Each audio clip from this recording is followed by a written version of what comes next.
Sheikh Imran Hosein, it's an honor to have your presence and your mind. We would like you to explain to us how you see Brexit and what is perhaps the undercurrents, what's really going on. Thank you, Maurice. It's been a long time since last we had an interview, and I'm happy now. I'm back in Malaysia, here in my apartment in Kuala Lumpur, to be once again with you. And we live in very interesting times. Interesting things are happening, and amongst them is Brexit, or the British people deciding by a majority vote that they would like to depart from the European Union, and they call that Brexit. I would like to restrict myself to this preliminary comments because I'm not an investigative journalist who is able to give you a report within 24 hours of an event. Rather, I'm an eschatologist, and we need time to be able to study events, to analyze the implications, and it's still too early. It is still too early for us to be able to offer more than a preliminary comment on Brexit. But I'm happy for the chance to do so because I have had lots and lots of requests from people who want to hear at least a preliminary comment from me. And my first comment is that we have to look at the subject of Brexit both in terms of micro as well as macro analysis. The micro would be the short-term implications, and in which I believe that Europe cannot allow Britain to exit. The consequences for the European Union would be perilous if Britain succeeds in departing from the Union. And so I anticipate that that the European Union will do to Britain what they did to Greece. Greece also had a referendum. I think they voted by 69%, right? In support of government policies, and a slap on the face to the European Union. And lo and behold, the European Union was able to inflict on Greece such perilous consequences of an exit that the Greek people somersaulted, and the government changed policy, and Greece is back with them in their embrace. I anticipate that the same thing is possible with Britain, that the coming months are going to see the European Union doing everything they can possibly do to make it as difficult as possible for Britain, so that the British government will be able to sell to the British people, look here, the cost is going to be too great.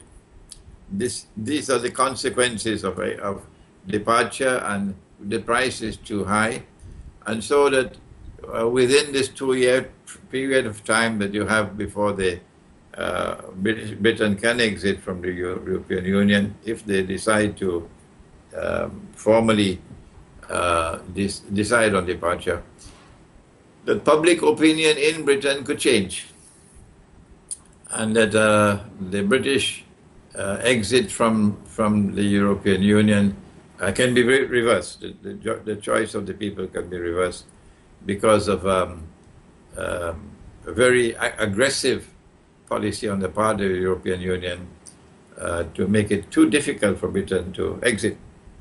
The IMF did the same thing with Hugo Chavez when he wanted to cease his Venezuelan membership in the IMF. The IMF made it, the conditions were too difficult.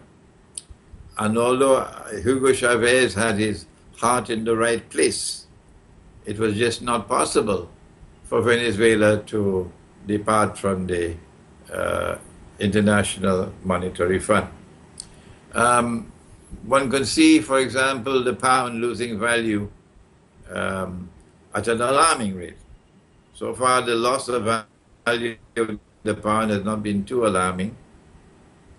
It's manageable, but the coming days and weeks and months could see an alarming decline in the value of the pound. and that would impact on British public opinion.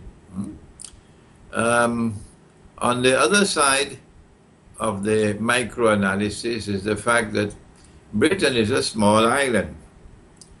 France is a big country, Germany is a big country, and all the refugees are heading for the big countries where they can enjoy a better standard of living. So the choices will be Britain, France, and Germany in Europe, and Belgium and so on. They won't want to stay in Greece. No. And there's just this much space in Britain. And Britain is already facing a significant problem of non-British people who have migrated to Britain, some of them legally and some of them as refugees. And the vote on the referendum actually indicated, I believe it indicated, that the British were fed up with taking in refugees. And they wanted to put a stop to it. They wanted to have, to take back their country and to be able to decide, we will not allow any more to come in. We have enough. Okay?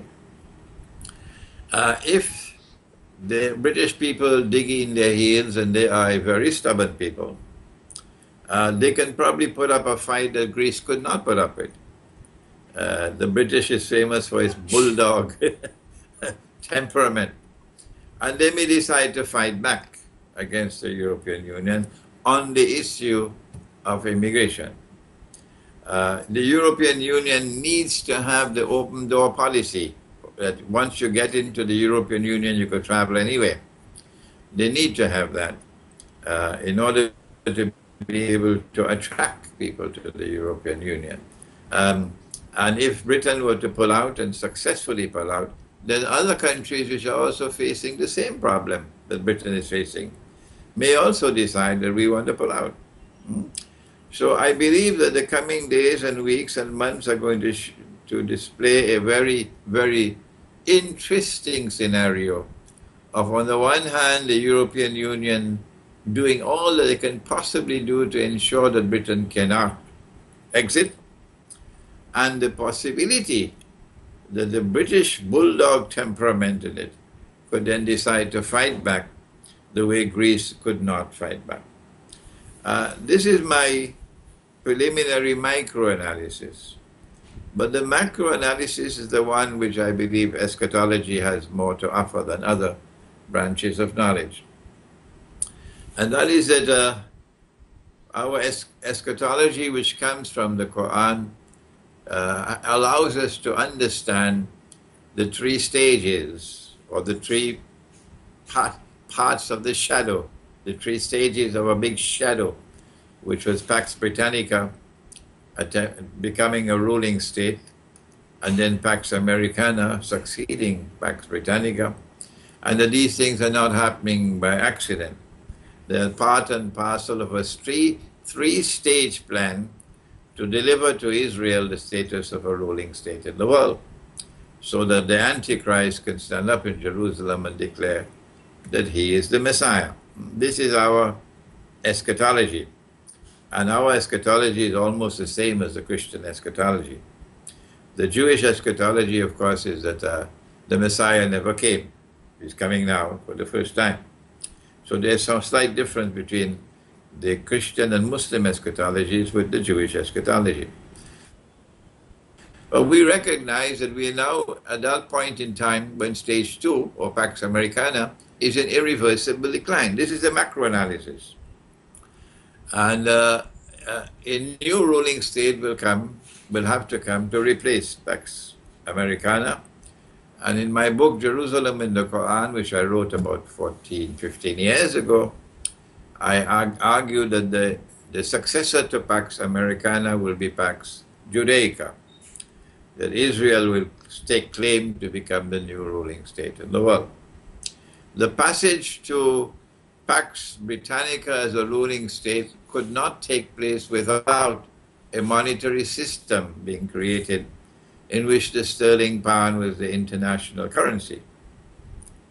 And then the passage from Pax Britannica to Pax Americana could not take place without a demolition job on the British pound and its replacement with the US dollar. The US dollar first supported by Bretton Woods and its redeemability in gold, and then after 1971, the US dollar becoming a petrodollar. And now we're now arguing, Maurice, that stage 3 cannot take place without another monetary system emerging to replace the current US dollar dominated monetary system. And it is not just the US dollar which will have to go down the road, but also the euro. The biggest trump card that the European Union has at this time, giving it power in the world, is the euro. And so the long-term implications of a British exit from the European Union would be that it's not just the US dollar which would be in irreversible decline, but also the euro, in order to make way for a new monetary system, which will be one currency for the whole world. And that one currency, of course, will be electronic or digital money, controlled by a banking system, which it's also controlled by European Jews, Zionist Jews, not the non-Zionist Jews. And so my macro analysis is that the British exit from the European Union, if it does take place, is meant to pave the way for a new monetary system to emerge, which will replace the existing monetary system. So in a sense, it is to create a collapse of the economy so it can be replaced with the new digital economy. That's right. That it's not only the US dollar which must go down the drain, but also the euro. I see repeated reports of warming relations between Russia and Israel, often from Sputnik, the Russian news agency, but also from public figures. And I wonder how seriously you take this and what repercussions there are, given Russia's involvement in Syria. And perhaps you could also comment on Russia's activities in Syria.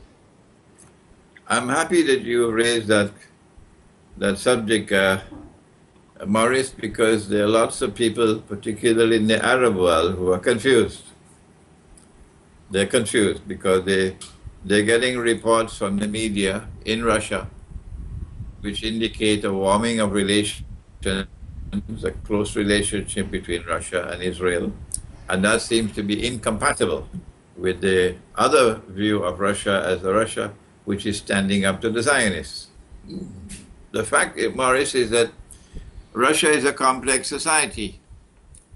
There's a very powerful Zionist presence in Russia. And the Zionist presence is also present, the Zionists are also present in the media. And they use the media to do all the possibly they can do to brainwash people into believing that Russia is a great friend of Israel. I don't think it is correct to say that Russia is a great friend of Israel, because the Russians are not fools. They know that Israel was actively involved in preparing the Georgian armed forces for the attempt that was made in 2008 to inflict a serious wound on Russia. Russia, which had emerged from the collapse of the Soviet Union and emerged out of the Boris Yeltsin years, the chaos. The Russian armed forces were in disarray. And the Western world used Georgia to test Russia. And Israel was up to its neck in involvement in Georgia. And the Russians responded to that attack from Georgia by delivering a profile that we're not afraid of you, and we will not hesitate to use power. And they used power, and they used it courageously, and they used Chechen brigades. Muslims were the heart of the Russian armed forces, which defeated the Georgians, okay, and gave them a bloody nose. The Russians are not fools. They know what Israel did in 2008, and they were able to teach them a lesson. So what the Russians are doing, I believe, is at the level of state-to-state relationship. They are maintaining a polite relationship with Israel, yes, but that does not mean that Israel is an ally, not at all. There's no reason for Russia to adopt a hostile policy towards Israel. No. Look at how they've responded to the Turkish embarrassing apology. They reacted to the Turkish shooting down of the airline, the Russian aircraft, very, very strongly. But as soon as the Turkish leader apologized, okay, there's no reason why we should not have good relations with Turkey and mend defenses. This is the foreign policy of a very mature country, showing very great wisdom in its conduct of foreign policy. So I am not surprised by Russia having respectable ties with Israel for the purposes of realpolitik. Yeah. That does not make Israel an ally of Russia, no. Regarding Russia's activities in Syria, namely their bombing the opposition forces, you see this as a good policy? The Prophet, Allah's blessing be upon him, prophesied that the Great War will take place in that area, the north of Syria, north of Iraq, or there. And so it is possible that events are going to escalate, and that eventually an event will take place which will provoke an escalation in hostilities, and the Great War can commence right there in the north of Syria.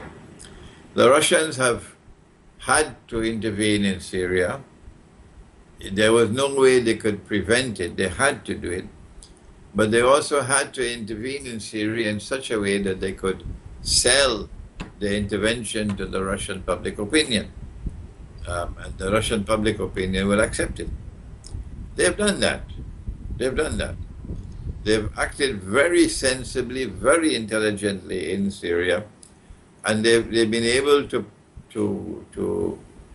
put a brake onto the Western designs in Syria so far.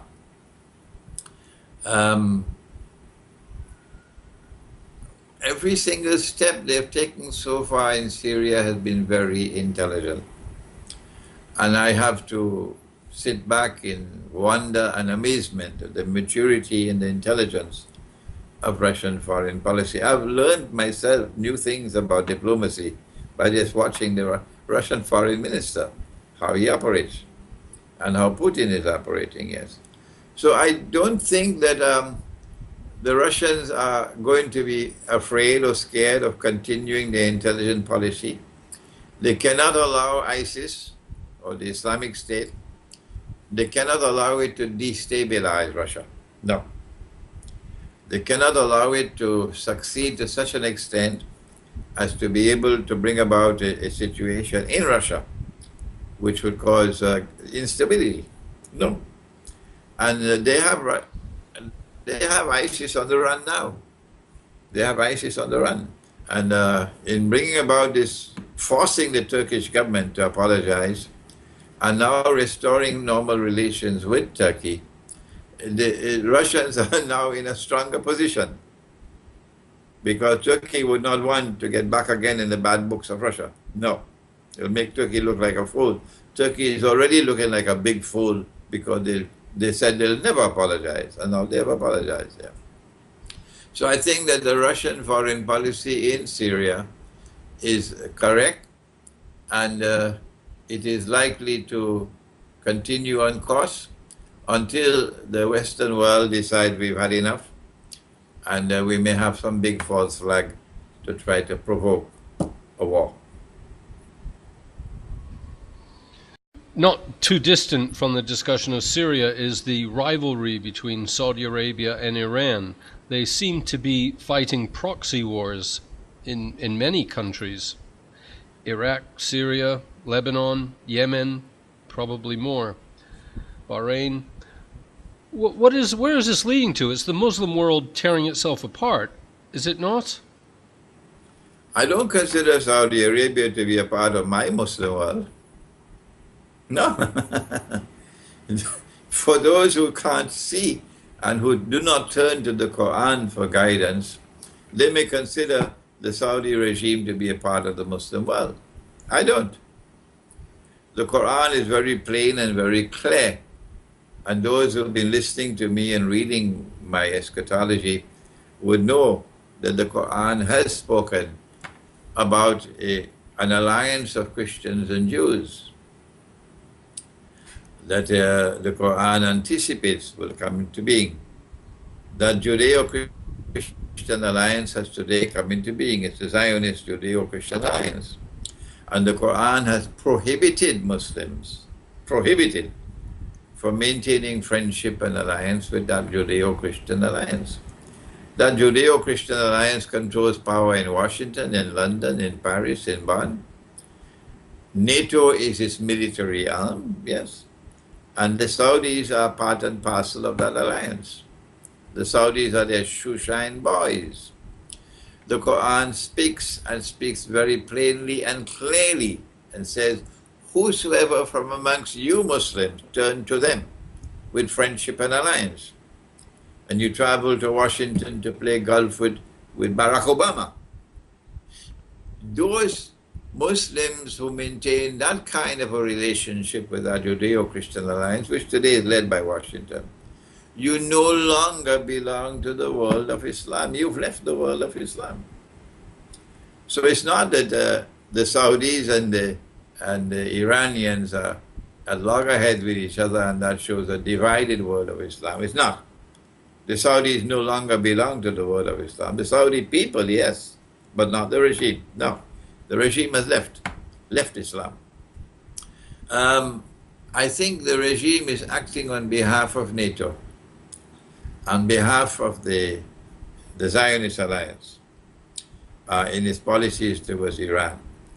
The mastermind which wants to deliver to Israel the status of ruling state in the world, that mastermind needs to provoke Sunni Shia civil war in the House of Islam.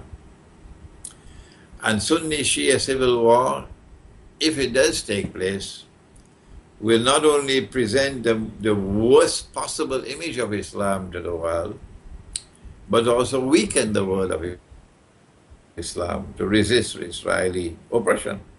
What the Saudis are doing is they are fanning the flames of Sunni Shia civil war. They're doing every single thing they can possibly do to bring about Sunni Shia civil war. The Iranians were not too pleased with me when I said that so long as the Shah ruled over Iran, Sunni Shia civil war in the House of Islam was not possible. Not possible. In order for that larger objective to be realized of Sunni Shia civil war in the world of Islam in the end time, it was necessary to get rid of the Shah and bring a Shia regime to replace him. And so when the revolution took place in Iran, while the Western world were publicly, overtly opposing it, I've argued that they were secretly welcoming it. And that didn't go down too well in Iran. No. That didn't go down too well in Iran, no, but it's the truth. And what the Saudis are now doing is fanning the flames of Sunni Shia civil war. And the one thing that will probably bring success, provoke a Sunni Shia civil war, is if the Saudis could do something, or the Zionists could do something, which will provoke Iran into attacking the Arabian Peninsula. What could that be?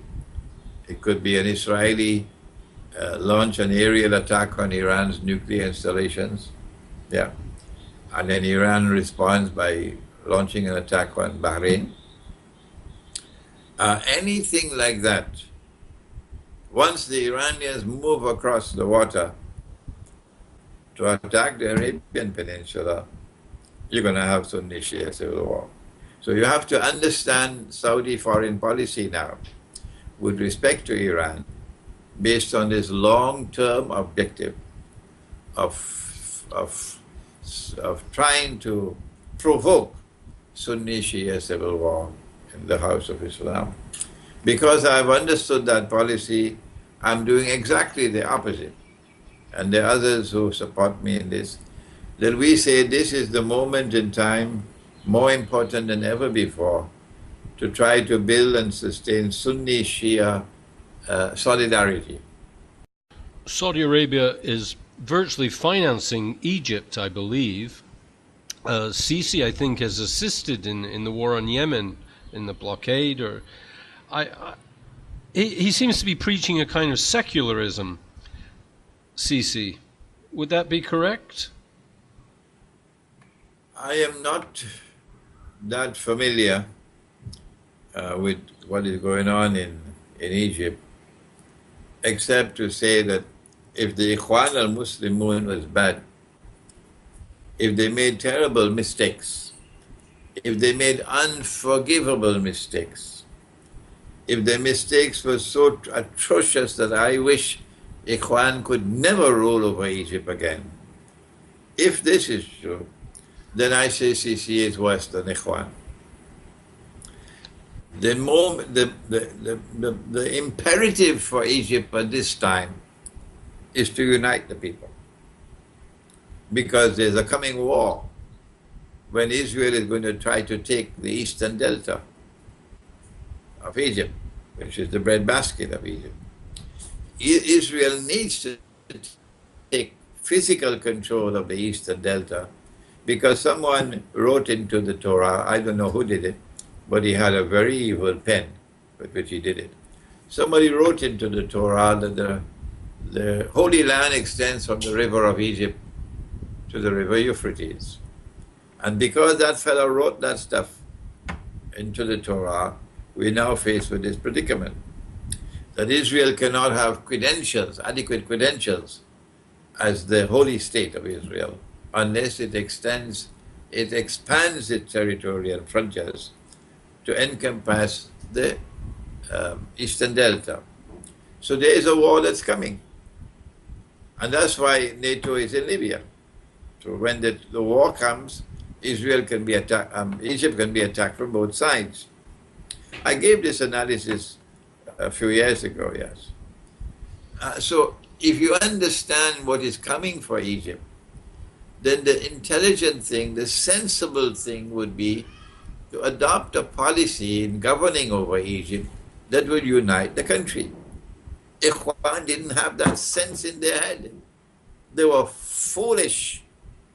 This is polite language I'm using. I'm so angry with them. And they divided Egypt as Egypt had never been divided before, over constitution. The example of the Prophet Muhammad, Allah's blessings be upon him, is that he used the constitution to unite the people. And they used the constitution to divide the people. The opposite to what the Prophet did.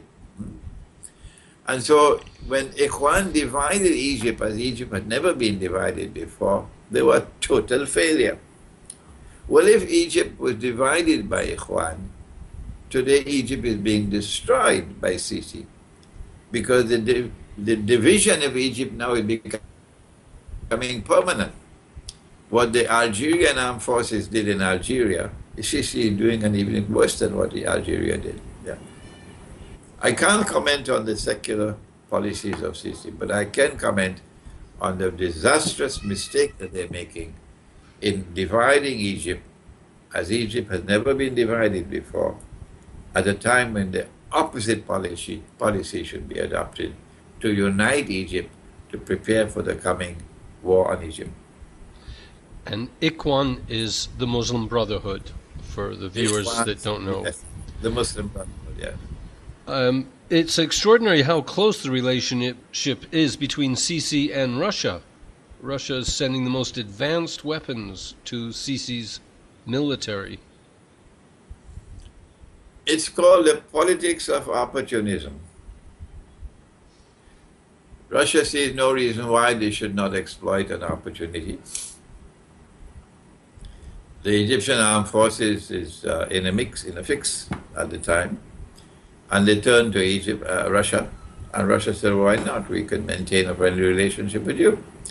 I call it the politics of opportunism. It does not indicate an alliance. No, it's just an opportunistic policy adopted by both parties.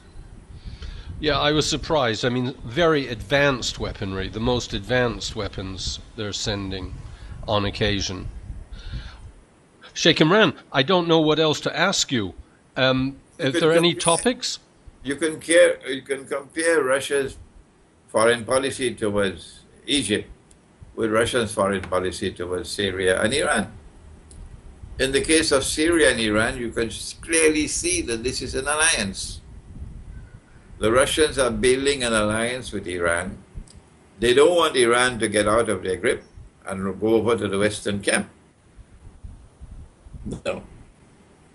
So they do everything they can do to keep Iran in an alliance with them. And similarly with Syria, even if it meant Russian military intervention in Syria, they will do it. But with Egypt, it's different. It is exploiting an opportunity which presented itself when Morsi was overthrown. Morsi was advocating the Egyptians going and joining the bogus jihad in Syria. Yeah, he opened the doors of Egypt like a fool. The fool that he is, opened the doors of Egypt so that Egyptians could go and join the bogus Yankee jihad in Syria against the Syrian regime. And this was bad news for the Russians. So when Morsi was overthrown and Sisi took over and he turned towards Russia in a friendly way, why not? Why not exploit this opportunity? This is the basis of the relationship between Russia and Syria Egypt at the moment. It is exploiting an opportunity, that's all. It's not an alliance. Thank you for the clarity. You're welcome. You're welcome, Maris. I would like to use the opportunity to share with you and with your viewing audience that there's a part of my life which is private, and that's my dreams. And I hardly ever reveal my dreams to public. I never use it for my analytical work and so on. But on this occasion, I have to reveal that I've had 8 dreams, 8 so far, over the last less than 2 years of nuclear war. It is amazing that the dreams keep on repeating themselves, okay?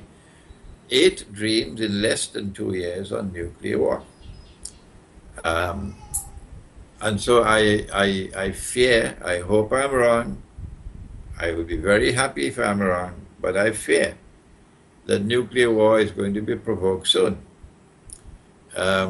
If Donald Trump were to be elected as President of the United States, it creates a problem for NATO to provoke nuclear war with Russia, because Trump is on record as saying that he sees no reason why the United States should have an antagonistic relationship with Russia. And so I want to share with you that my fear is that they may wish to use this period of time they have between now and November the 4th to try to provoke war with Russia. Their favorite weapon, of course, is a false flag terrorist attack. They've used this weapon so often now, it's sickening. It's sickening. And yet there are people who have eyes and cannot see, or people who have no backbones except a backbone made of recycled paper, and continue to accept the official explanation of all the terrorist acts. So don't be surprised if we have another monstrous, major false flag terrorist attack. And this time it'll be used to provoke war with Russia, which I don't know how soon would escalate into nuclear war. If it does, at the beginning, well, it won't take less than an hour, I think, before we see most of the world in ashes. How do we prepare for nuclear war? When we know it's coming, it's just a matter of time. Piero San Giorgio and myself, we had a joint seminar in Geneva. It was in the month of April, I think, on preparing for nuclear war. And we warned the people, Piero in particular, that if you detonate a nuclear weapon in the sky, then all your electronic equipment, everything will stop working for large area. So dependence on electronic devices is something that we should not allow ourselves to be entrapped in at this time. Try to disengage yourself so you can survive without electronic appliances. I'll also stock up on food and stock up on water. You wouldn't want to keep water stored in glass containers. You wouldn't want to keep it stored in plastic containers. And it might be too expensive to store it in metal containers. So then what do? The answer is that for thousands of years people have used earthen goblets for storage of water. And these are cheap. And they store the water better than other containers. Yeah. So my message to the people who are viewing this video in different parts of the world is, my advice is, do please store food and water.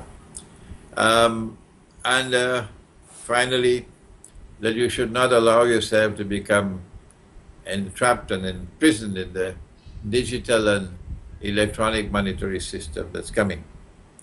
And the way to preserve yourself from that prison of financial Guantanamo, I call it, is to have some silver coins and to have some gold coins. And with that, with silver and gold coins, you could still survive. Then, of course, there's barter. The Indonesian farmers, I don't know when will the farmers in Indonesia be taught? Who will teach them? When will they be taught? That don't sell your rice for rupees. And tomorrow, don't sell your rice for electronic money. You've been ripped off. Rather, use your rice itself as money. This is not barter, no. You take rice and you monetize the rice. Of course, it'll be the rice in the paddy. Once you remove the skin from the rice, then the lifespan becomes less, and the rice become vulnerable to weevils and so on. But if you keep the rice grain in the paddy, in the skin, it'll last longer. So these are the ways in which you can prepare yourself for the coming nuclear war. I have just completed my book on methodology for the study of the Quran. Can you give me a copy, please?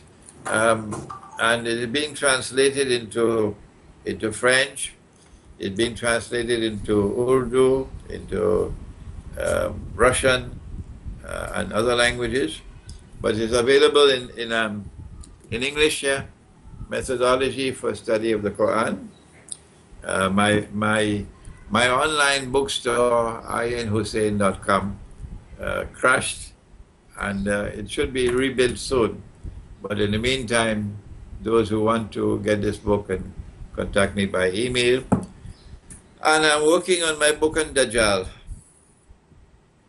It's a very difficult book to write, extremely difficult. And I may take a couple more months to be able to finish it. But I hope that you and others would excuse me if during this period of time I don't have the time. I normally would to respond to emails. You kindly excuse me so I can try to finish my book on Dajjal, the false Messiah, which when it is finished, the primary target audience will be the world of Islam and the world of Orthodox Christianity, but also the world of Judaism. and also for a man named Morris, who I hope will read my books. Now, you said that people can email you. What is your email address? The email is inhussein@hotmail.com, inhussein@hotmail.com. So until the bookstore is restored, you can send your request to me by email. And you don't have to pay when we send the order to you and you receive it, only then do you pay. That's my way of doing business. We can trust each other. Yeah, yeah. People are trustworthy. Well, will we call it a day?